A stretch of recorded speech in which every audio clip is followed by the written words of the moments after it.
Welcome to the What Paramedics Want podcast, sponsored by Pulsera. Whether replacing radio reports, alerting specialty teams, or managing mass casualty incidents, Pulsera simplifies communication. One tool, every day, regardless of event.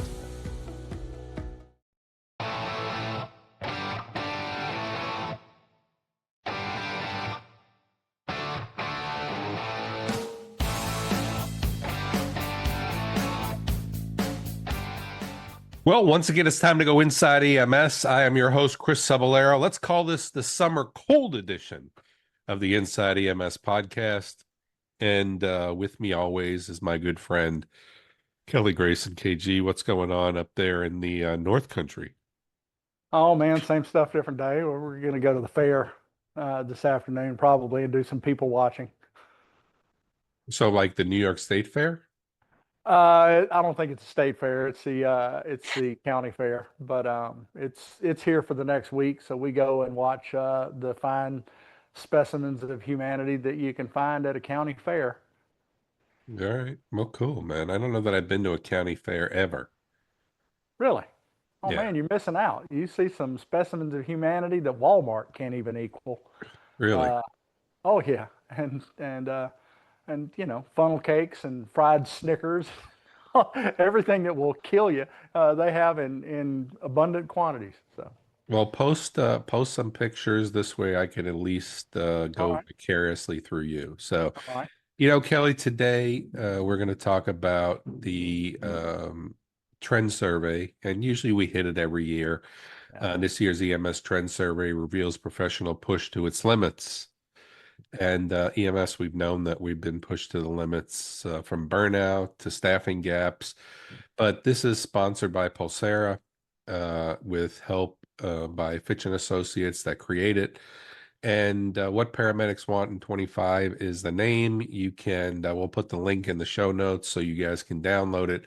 And I do think that this is one of the things that everyone should pay attention to. And as we look at the results this year, there's some things that I think have been a pattern over the past couple of years, Kelly, Oh that yeah. it doesn't seem like they're getting better.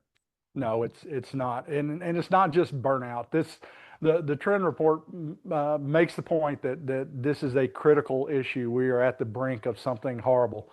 But it's not just staffing shortages and burnout. It's poor leadership, communication, lack of wellness support, and that's probably the things that lead to the burnout. But there's also some solutions in this report that if we take these, we might actually be able to do something about it. So we're going to talk through the data and the human impact and what we as a profession can actually do about these critical issues. Yeah, so I do just want to add a couple of things that 1,207 responses were, came back from the survey. 72% identified as male, 26 as female. Of course, Caucasian, 88% identified as white, 3% as Hispanic and Latino. We really have to do something about that diversity. Certification levels, 62% are paramedics, 13% are EMTs, 8% critical care medics, 5% AEMTs. Let's see what else is interesting here. Experience, 10% have 0 to 5 years, 13% 6 to 10 years. I'm sorry, 10% 0 to 5 years, 13% 6 to 10, 25% 11 to 20 years. There's education, there's geographic distribution, 18% work in a fire-based agency, 15% in hospital-based. But Kelly, it seems like there's no one, no one area, no one demographic that's really making up, the responses here. Well, yeah, and I think there is one area that is obvious from this, and it's apathy. Because out of all of EMS, we had 1,200 respondents. Of all the people that work in EMS in the United States, only 1,200 and change responded. Maybe it's a good cross section of our profession. Maybe it's not. But how many times have I said on this show, Chris, that the two biggest problems facing EMS are ignorance and apathy. We don't know and we don't care. Right. But the thing that sticks out here is, for the first time ever in the multiple years now that we've discussed this trend report, burnout was officially included as an option, and 76% of respondents called it a critical issue. 76%. Just a quarter of those said burnout was the most critical issue in their agency. Yeah. So 1 in 4 EMS providers said burnout is the most critical issue in their agency, and that should be a huge alarm bell for every single leader in EMS. If 1/4 of your workforce says that the biggest problem in your agency is we don't enjoy our jobs anymore and we don't enjoy working for you anymore, you got a hell of a problem on your hands. Yeah. And there's a great article in the report, Burnout in EMS, Recognize It, Fight It, Overcome It, by our friend Corinne Flammer. She's been on the show before. We probably need Yep. to get her back on to talk about this. She does a lot of work in her area on mental health resilience. But, I mean, when we think about this just isn't anecdotal. When we're trying to think about recruitment, when we're trying to think about retention, when we're trying to think about answering the call, um, we need to think about the exhaustion, the cynicism, the disconnection from the job. And it's showing across all experience levels. Early career folks are feeling disillusioned. Mid-career providers are feeling stuck. Veterans are just tired of the same old, the same cycles, being complacent.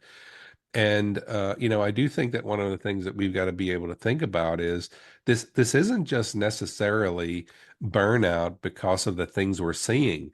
This is because of staffing shortages. This is because of lack of funding. This is because of working overtime. This is because agencies are mandating overtime.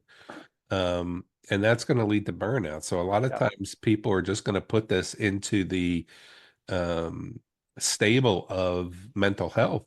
Yeah. Burnout is a mental health challenge, but it may Yep. not be necessarily because of what you're seeing, but it may be because of what's going on around them. That's not making the environment conducive to having a successful workforce, Kelly. Yeah, and it's burnout. We can call it. I think there are better words for it than burnout. Compassion fatigue, moral injury, and these sorts of things. We need to start treating them that way. But the things that drive burnout, we have to really focus on. No EMT ever anywhere says the reason I'm burned out is because I don't like patients and the people I'm working on. Even the complex patient populations.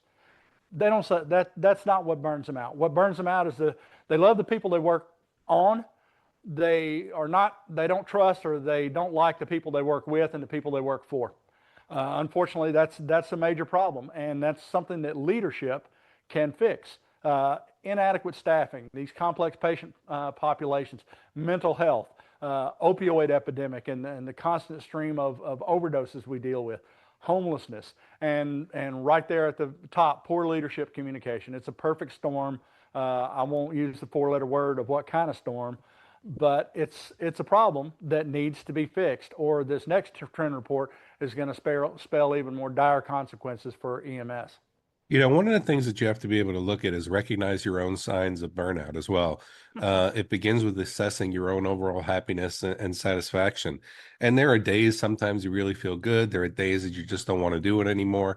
And that's the coping mechanism, right? Yeah. I mean, we may not be happy every day, but sometimes we fake our way through it. And look at the first signs of burnout: irritability, anger, rigid, narrower thinking. While these behaviors are frustrating, we need to be able now to think about how we get around them.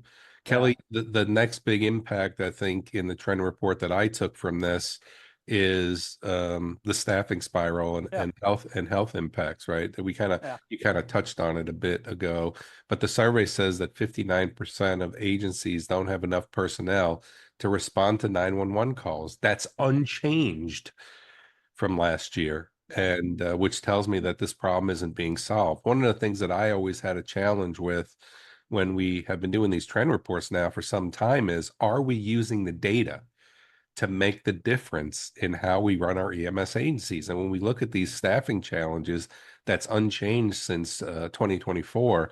The answer to me is no.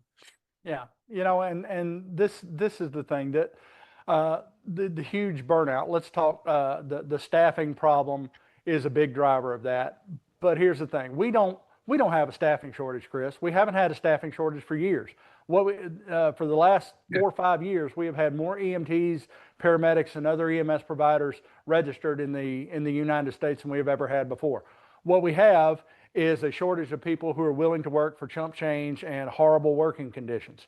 This is not an issue as we don't have enough EMTs. We have plenty of EMTs and paramedics. We just don't have a good working situation for them, and they've decided that it is not worth it anymore.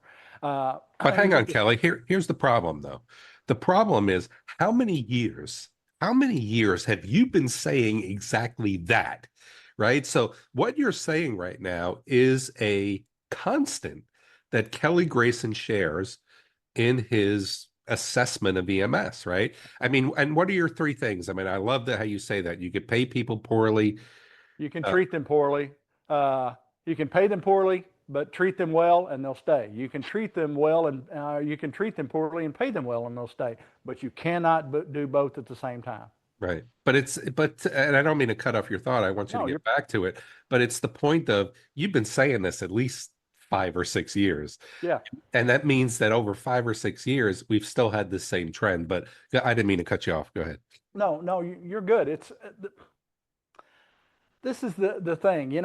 If I worked at an agency, and we have staffing problems up here as well, but the North Country the North Country is somewhat of an outlier because we simply do not have enough paramedics and EMTs, period. I think there were like 19 or 20 paramedics, or there were less than 17 paramedics in St. Lawrence County when I moved up here. Now we pretty much doubled that number, and we still don't have enough. But this area is economically depressed, and we've had a exodus of people from here from the downturn of industry. But if I worked at an agency that mandated overtime, I would work for another agency. Period. I am at that point in my career where I can go elsewhere. I can go elsewhere and seek a better situation because of that staffing problem. And if someone said you must work an extra shift or 2 shifts a week or 3 or 4 shifts a month, I would say, sorry, see ya. I'm going to go elsewhere. And I'm afraid that my attitude toward the mandated overtime is not unusual. And a lot of your most senior personnel who have been here long enough that they don't want to put up with that kind of stuff are going to go elsewhere. And they're going to go contribute to fixing some other agency staffing problem.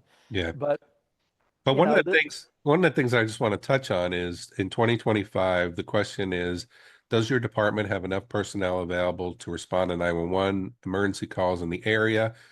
59% said no in 2025. In 2024, 57% said no. In 2023, 53% said no. So since 2023, it went from 53 to 57.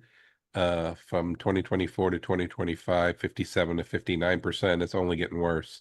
yeah, And I think that that's one of the challenges. And, one of the things that I said, you and I had the opportunity to teach in Grant, Oklahoma a couple of weeks back.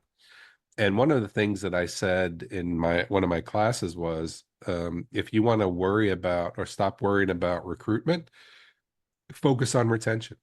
We won't have a recruitment issue if we don't have if we don't have a retention issue, right? So the people who are there, stop worrying about chasing the unicorn of finding the ideal employee and start working with the employees that are inside your organization and create the ideal employee. Yeah, exactly. So, but staffing's been a big issue in EMS for a lot of years, and I don't see it getting better. Yep, and the workload is breaking us down. Somewhere in the report it says that only 27% of respondents felt like their partners were physically fit for the job, and half don't feel supported by their agency when it comes to health and wellness. And that's dangerous for both providers and patients. We got people not sleeping, eating poorly, dealing with chronic pain, still showing up to 24-hour shifts. It's no wonder burnout is topping the list. I applaud my current employer because after my recent second DVT and pulmonary embolus, I was cleared to go back to work. They said my limitations are my pain threshold.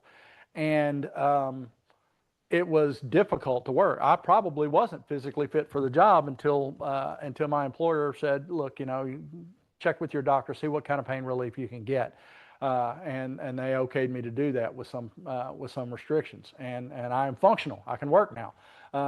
But how many other EMTs don't have an agency that will accommodate their employees in that fashion? It's probably quite a few. And now a word from our sponsor. Pulsera scales to meet your dynamic communication needs. From routine patient alerts to managing large-scale emergencies, every responder and clinician connects seamlessly. Familiar yet powerful, Pulsera streamlines your response, from routine transfers to regional disasters. One tool, every day, regardless of event. Discover more at pulsera.com.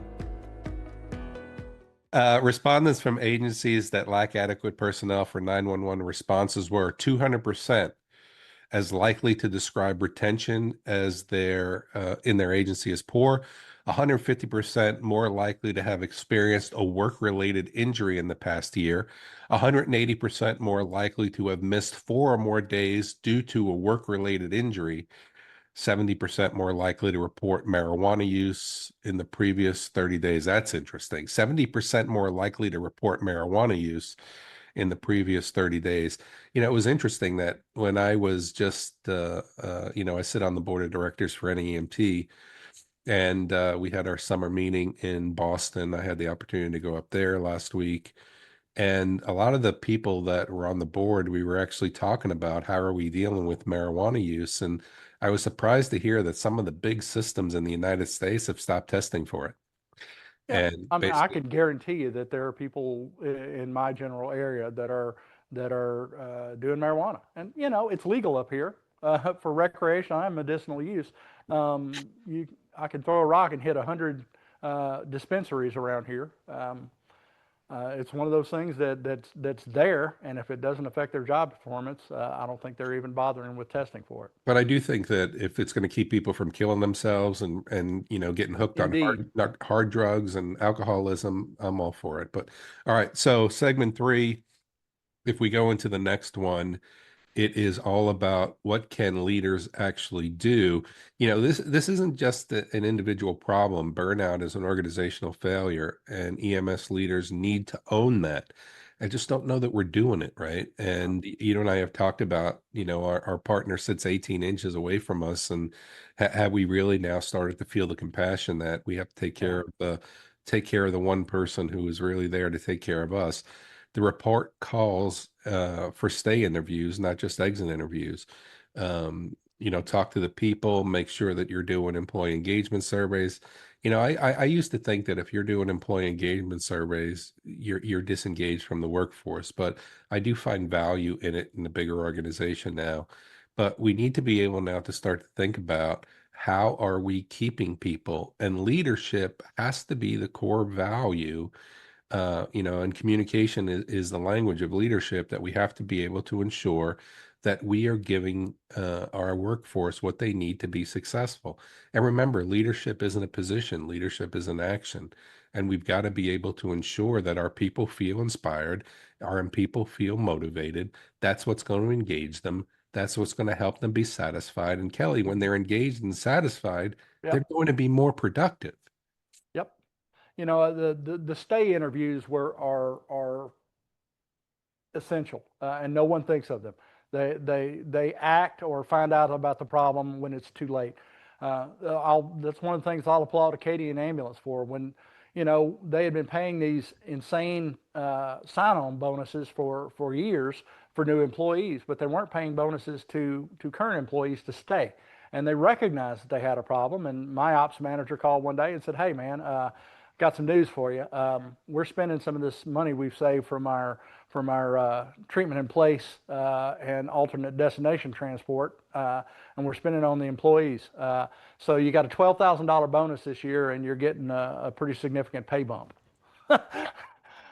Instant smile. I'm motivated again, but not just the money wasn't the deal. The money was the deal, but the fact that they were thinking about that and took action really gave me a huge boost of confidence in them. you got to do something with all this info we're gathering. How many years have we reviewed this trend survey, Chris? 5, 6 years now or more? More than that, man. More than that. And we have mounds of data, but as the saying goes, if you don't act on the intelligence, it's useless.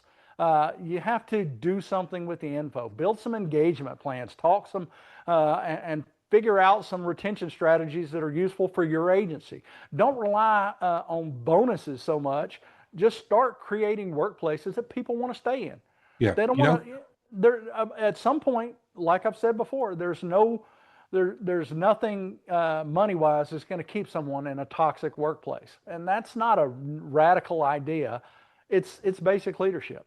I don't know why so many leaders don't realize that. Yeah, one of the things that, we've talked about for years, that people don't leave agencies, they leave leadership, right? Yep. Well, that there is new research out now that is saying people are leaving because we're not taking an active role in their professional development. So that is now starting to actually be the reason that people are leaving, and this is the change in the generation. So you don't need money to take an active role in somebody's professional development. But I want to get into some of these numbers, Kelly. Respondents report that their supervisors rarely or never allow them the job freedom to do the job the best way that they feel, 21%.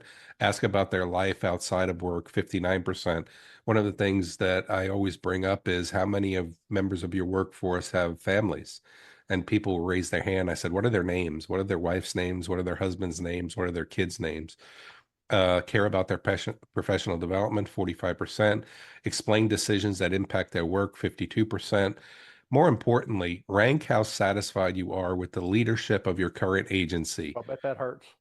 Neutral, 28%, satisfied, 40%, dissatisfied, 33%. I got to tell you, 40% isn't a bad number, but it's not a great number either. So the problem is communication equals. And the majority of people don't have any faith in their leadership.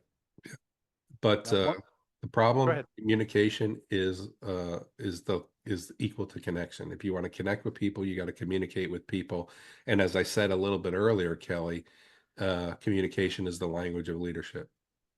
It is, and that's something that was driven home to me recently. The agency I work for was bought out by a large health system, and in the transition, early on in the transition, there wasn't much communication, and people were, there was a pretty significant problem with lack of trust in leadership, simply because they weren't talking. They've rectified that, and hopefully it gets even better from here. But the thing that sticks out to me in this report is one of the contributors said it best: stop managing and start leading. And Chris, how many times have I said, EMS has oodles of managers, they just don't have many leaders. Right. So finally, someone else is pointing it out. Well, unfortunately, Kelly, I think they've been pointing it out for a lot of years, but yeah, and no one's doing anything about it. Yeah, so let's talk about how do you fix that communication gap. Communication is not just about blasting emails. Your report says that communication equals connection. You've got to meet people where they are, different formats, different messengers. And in my own organization, we had people say in a mid-year survey that they didn't feel like there was consistency. Well, if there's not consistency, that means that the communication is the challenge. So we had to come up with ways now. So, pardon me, we threw in a monthly employee meeting. I do a bi-weekly newsletter of the top 5 things to know the past couple of weeks. Doing town hall meetings, making sure that the supervisors and the area managers are, spewing the same message. Mm-hmm. But consistency is important, and when you're not consistent, it breaks people down, and it adds to their frustration, which then adds to their burnout, which then adds to their retention. You see how it's all affected. And I do think with a good communication plan, it allows you at least to put the organization back in the focus to say, you know what, we know that this might not be the best place in the world to work, but this is what we're doing to fix it. Yeah. And you have to figure out some way to turn the they into we. When you don't have adequate communication, in the field, the people who are generating your revenue say, well, they want us to do this, or they decided we're going to do this. There's no we to it unless you talk to them. Whether it's your ops chief or your HR team, the message has to be consistent, and you have to recognize your team, ask how they're doing, explain your decisions, and that's going to build trust. We want to know why you're making these decisions rather than just dictating. And then more importantly, Kelly, not only explain your decisions, but explain how my responsibility it needs to, how my responsibilities as an employee needs to go into that decision that's being made, right? I'll say all the time, there's no one job in an organization that's more important than the other. We just have different responsibilities. And I can't do my job as a chief operating officer on a budget if you're not going out and delivering the highest quality patient care that you can and make sure that we're bringing in as much revenue as we can. It all goes downhill, but I didn't mean to cut you off. No, you're fine. That's the thing. I look back over my career, and probably the one of the biggest contributors to burnout was lack of faith in leadership, and the lack of faith in leadership comes directly from leadership not talking to the employees every single time. If you explain what you're doing, I may not necessarily agree with it, but I'd like to know that there's some rationale behind the decision. It takes the communication to build the trust. If you're not talking, it's useless. What are the same things they can do? A company app for shout outs, posting updates on the social media, or keep a private social media group to keep people in the loop. It doesn't take any more time. It doesn't take any more time. You just have to devote yourself to it and spend 15 minutes of a day keeping your workforce engaged and informed. Yeah. And as we talked about, Kelly, these all relate to mental health issues, right? Frustrations, lack of communication, inconsistency, late calls, mandatory overtime. And mental health is still a huge challenge. 40% are dissatisfied with the available mental health support, and only 46% are confident in their own fitness for duty. And that's not sustainable. If you think, if over half the workforce thinks that they're not fit for duty, that's ominous. That's ominous. When you doubt your own ability to do the job, that means you can't do the job. If you don't think that you can do the job, if that's in your mind, if that's even a question to you, you can't do the job. And that's scary right there. Yeah. So, my final thought is, if you're a leader, you need to listen to what this survey is saying. Obviously, we're not doing a good job of taking this data and making it different. One of the things that I would do is I would read the survey. We'll put a link in the show notes. And if you're a leader, I want you to break it down and make the determination of how these respondents fit into your organization. And then, you know what? Get your workforce to the table, get your supervisors to the table and say, hey, how can we make this better here for the next year? These are your people telling you what they need. Don't wait for a crisis to change the culture. They're telling you to change the culture, and it doesn't seem like we're doing it, Kelly. No, we're not. And for the people on the front lines, I'll share one lesson to you that I've learned continually throughout my career is every time things get better, it doesn't happen through you just bitching silently amongst your coworkers. You got to take the issue to your leaders. Use your voice. Participate in these surveys. 1,200 and something people out of all of EMS. That's the big takeaway for me is the vast majority of people in our profession don't even care enough or don't even think that the survey is going to be useful. So participate in those surveys. Give some feedback. Advocate for yourself and your peers, because burnout's not just a personal failure. It's a system problem, and systems can be fixed. And that's what I have to say about it. You've heard what Chris has to say. We'd love to hear what you have to say. It's your agency. How bad is burnout? Do you have an agency that takes steps to take care of their employees? And what kind of approaches do they have? We'd love to hear some of those, and maybe our listeners and viewers can bring some of those to their agency. We'd love to hear your thoughts at the show at ems1.com. And for myself and co-host Chris Cebollero, Thanks for tuning in to Inside EMS, and we're going to catch you guys next week.